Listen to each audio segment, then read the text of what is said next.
Good morning, everybody. Hello. Dana Kay here.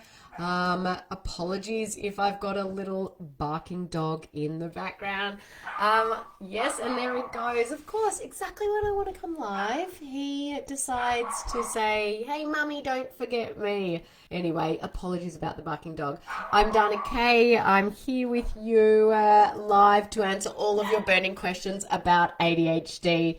And I do a longer version every month. And this is the day that I do it. And I asked earlier this week what questions you all had relating to ADHD. And I'm so excited to be answering them today. So if you have any other questions that you have for me, that you haven't already asked, go ahead and pop them into the comments on this live, and I'm going to add them to the next burning questions, or I'll even be able to answer them live here if you pop them while I'm actually live.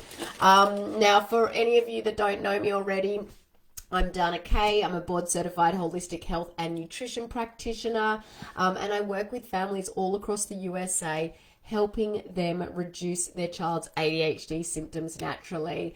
And so I'm super excited to be here today to answer your questions. Now, who is ready to get started? I can see that there are a couple people tuning in live, so give me a wave, give me a yes if you guys are ready. Now, the first question we received was via email from Karen, and she asked, what's the best thing to do about aggression? Karen, first of all, I'm really sorry things have been so rough. This is definitely a very common challenge that many families experience. You know, ADHD and aggression often go hand in hand and can be so incredibly tough. My son used to suffer from it terribly. But the good news is, though, that in my experience, emotional dysregulation and aggression is often the first thing to improve once inflammation is reduced in the body, which is amazing because that's usually the hardest. So the question that follows is, how do you reduce this inflammation?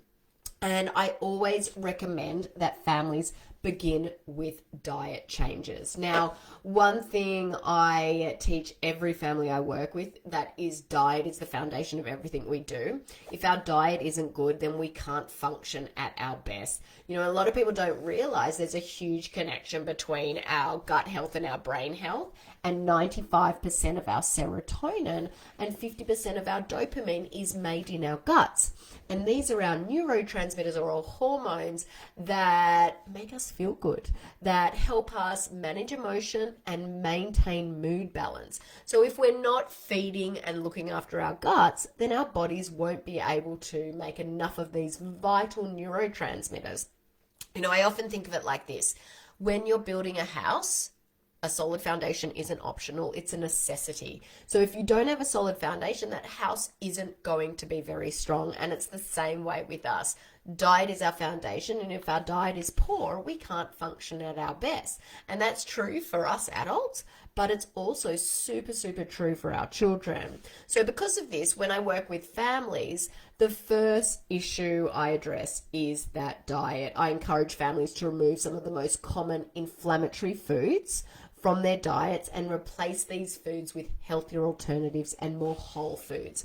And that is where I would suggest you start this process. Begin by cutting out the 3 most inflammatory foods, which are gluten, dairy, and soy. Now, I know that can seem really overwhelming, and what I always tell families is that Rome wasn't built in a day. You don't have to cut everything out all at once. Please don't do that. That's what I did, and it was terrible. And that's not what I teach. Now, begin by changing one snack at a time, or start with breakfast, then lunches, and then, you know, maybe you can do Monday night dinner, or whatever order works best for you. Now, you could begin by changing one meal a week and then slowly adjust them all until they're all changed. So the important thing is to, you know, go slow so it's not too overwhelming for you. So that's what I would suggest you do first. I also want to pop a link into the comments for a free webinar that I do offer families who are just getting started. This webinar walks you through the specific things I did to help my son reduce his ADHD symptoms and the steps I recommend to all the families that I work with. So definitely check that out once the live ends. I'll pop it into the comment and in the description of this live. Now, our second question was from Jenny inside our Facebook group. She asked this: what do you recommend to replace sports drinks while kids are playing on sports team? And Jenny, this is a great question. I want to firstly say that water is really the best to consume while participating in exercise. And here's a quick guide to how much they should be drinking. So before exercise, it should probably be about 400 to 600 mils 2 to 3 hours before exercise. Now, during exercise, it's about 150 to 300 mils.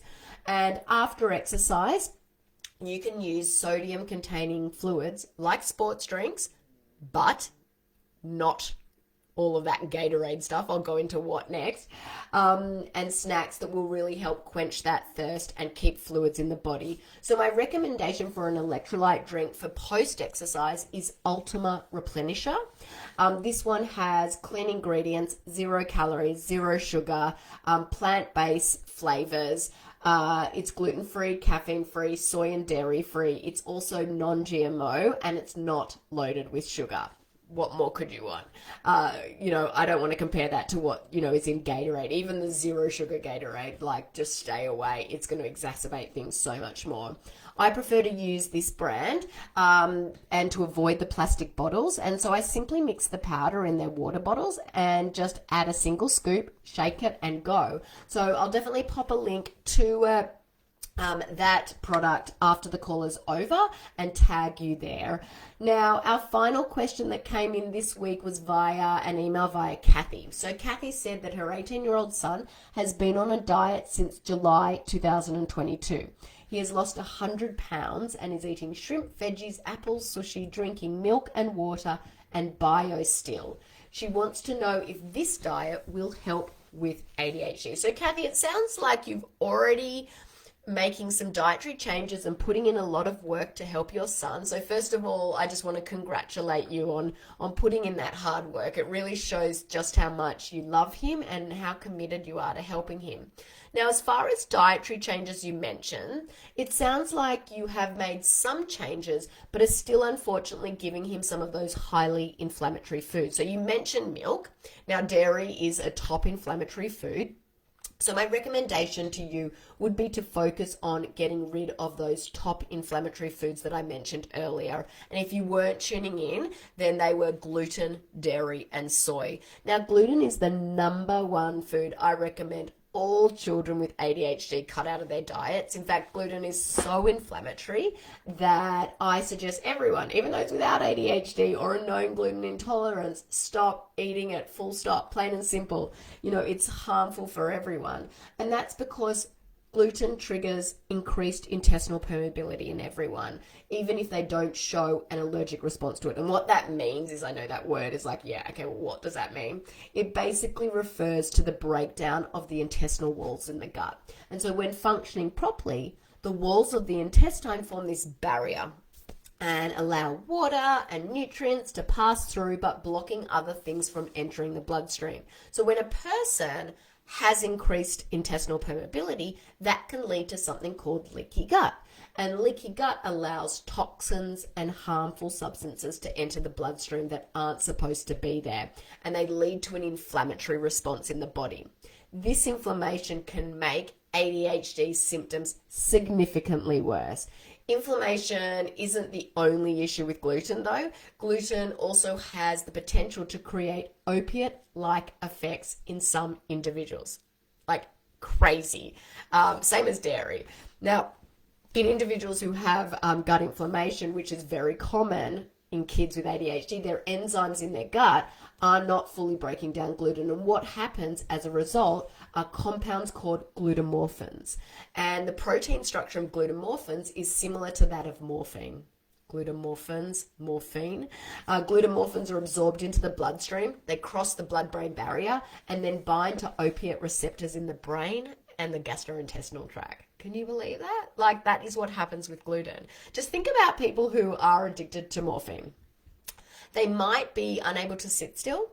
They could have huge meltdowns over small things.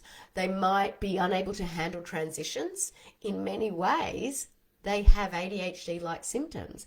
And when parents of children with ADHD remove gluten and thus remove the opiate glutamorphin, these opiate-like instances become to be fewer and farther in between. And when we removed gluten from my son's diet, he became a completely different child, like within 2 to 3 weeks. Calm, focused, able to sit still. One thing to keep in mind when removing gluten is that some people go through a glutamorphin withdrawal response. So think of this like, a detox period. During this period, their ADHD symptoms might actually get worse for a time before they get better. And that's because their bodies are flushing out the gluten. Okay, so if you go on a gluten-free diet and 2 weeks they get worse before they get better, don't give up, don't give up.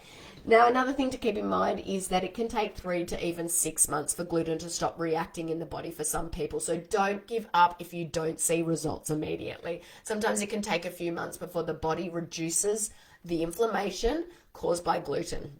Okay, that was a lot. I'm a little bit out of breath.